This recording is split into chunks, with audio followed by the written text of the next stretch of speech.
یہ زندگی امانت ہے، اس میں خیانت نہ ہو. یہ زندگی نعمت ہے، اس کی ناقدری نہ ہو. اور اس زندگی کا سب سے بہترین مصرف، سب سے اونچا مصرف دعوت ہے. کیا کہا؟ زندگی کا سب سے بہترین مصرف کیا ہے بھائی؟ دعوت. سب سے اونچا مصرف دعوت. حضور صلی اللہ علیہ وسلم کی زندگی کا 1 منٹ ہماری 60 سال کی زندگی سے زیادہ قیمتی ہے. اللہ کے نبی کی جو صلاحیت لگی، طاقت اور قوت خرچ ہوئی، وہ کس پر خرچ ہوئی؟ دعوت پر. دعوت کیا ہے؟ دعوت کیا ہے؟ لوگوں کو اللہ کی پہچان کروانا. کیا دنیا کے انسانوں کام بنانے والا کون ہے؟ اللہ ہے. مسئلے حل کرنے والا اللہ ہے. ضرورتیں پوری کرنے والا اللہ ہے. پریشانیوں سے بچانے والا اللہ ہے. صحت دینے والا. دیکھو لوگ ڈاکٹر کی زیادہ مانتے ہیں کہ اللہ کی زیادہ مانتے ہیں؟ صحیح سی بتاؤ، اس کی زیادہ مانتے ہیں؟ اور صحت دینے والا کون ہے؟ اچھا، ڈاکٹر کے انتظار میں زیادہ بیٹھتے ہیں یا دعا میں زیادہ بیٹھتے ہیں؟ ہاں، ڈاکٹر کے انتظار میں زیادہ بیٹھتے ہیں. 2 گھنٹے ڈاکٹر کے انتظار میں بیٹھتے ہیں اور 10 منٹ کی دعا. صحت دینے والا کون ہے؟ اللہ ہے. رزق دینے والا رزاق اللہ کی ذات ہے. چاندنی رات ہو تو تالاب میں کیا نظر آتا ہے؟ تالاب میں کیا نظر آتا ہے؟ چاند. اور چاند ہے کہاں؟ اوپر آسمان. یہ جو چاند نظر آ رہا ہے تالاب میں، یہ کیا ہے؟ عکس ہے. اگر کوئی تالاب میں چھلانگ لگائے چاند پکڑنے کے لیے، لوگ کہیں گے جاہل، دیوانہ، احمق. آج دکان میں رزق نظر آ رہا ہے لوگوں کو، دفتر میں، کاروبار میں، ملازمت میں، مزدوری میں، کارخانے میں. اور اللہ پاک قرآن میں فرماتے ہیں وَفِي السَّمَاءِ رِزْقُكُمْ، تمہارا رزق تو آسمانوں میں ہے. رزق کہاں پر ہے؟ اب فجر پڑے بغیر جو دکان جاتا ہے، فجر پڑے بغیر جو دفتر جاتا ہے، فجر پڑے بغیر جو کارخانے جاتا ہے، مزدوری پہ جاتا ہے، یہ چاند کہاں تلاش کر رہا ہے؟ ہاں، چاند کہاں تلاش کر رہا ہے؟ پانی میں. اس کو رزق کی تلاش ہے، رزاق کی تلاش.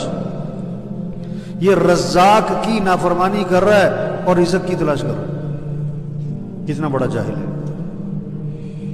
یہ دعوت ہے کہ اے انسانوں، دنیا کے انسانوں، رزق دینے والا کون ہے؟ اللہ ہے.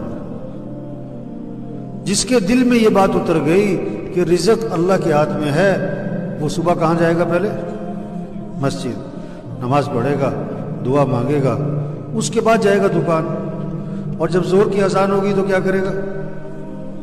دکان. بولو بھائی، یہ اکثر دکاندار بیٹھے نا. اذان پہ دکان بند نہ کرنا، اس کا کیا مطلب ہے؟ کہ یقین اللہ کی ذات پر. پالنے والا کون ہے؟ دکان میں نفع رکھنے والا کون ہے؟ اللہ چاہے نقصان رکھ دے، اور اللہ چاہے تمہارے 6 سال کی کمائی 6 منٹ میں نکال دے پکڑ کے، اور اللہ چاہے 6 سال کی کمائی تمہیں 6 منٹ میں دے دے. ہم دکان کے پابند نہیں بنیں گے، ہم کس کے؟ اللہ کے حکم کے پابند بنیں گے. اگر مارکیٹ میں 100 دکانیں ہیں تو کتنی دکانیں اذان پہ بند ہو رہی ہیں؟ ایک بھی. دعوت کیا ہے؟ اس دکاندار کو یہ سمجھاؤ، ریڑھی والے کو سمجھاؤ. توبہ توبہ، جس نماز پڑھنے میں مسئلوں کا حل تھا، کاموں کا بننا تھا، نفع تھا، وہ نماز پڑھنے میں اپنے کاموں کا حرج سمجھ رہا ہے.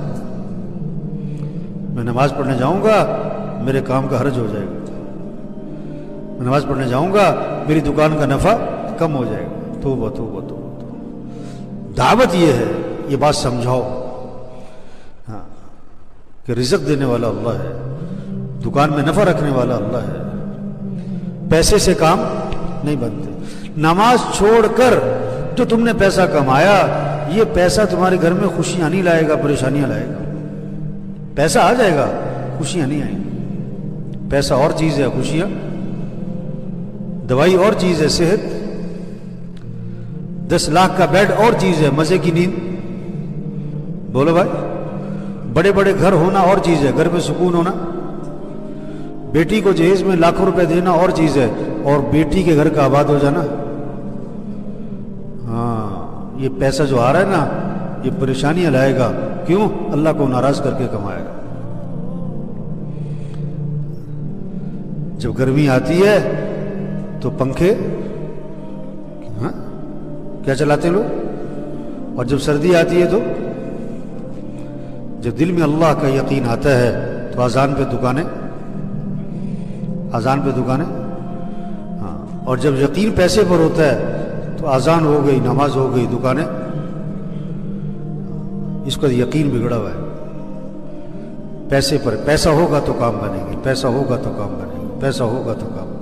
سونے کا بت ہو نا، سونے کا بت، 1 من سونا، 1 من سونے کا بت ہے، اگر اس کی طرف اشارہ کر کے کہا جائے نا اس سے کام بنتے ہیں، تو یہ سب کہیں گے وہ کفر ہے۔ کیا کہیں گے؟ کفر ہے، شرک، اس سے کچھ نہیں ہوتا، بت ہے۔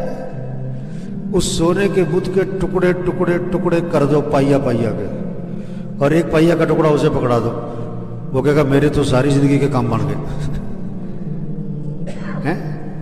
بت کا یقین نکل گیا، پیسے کا یقین۔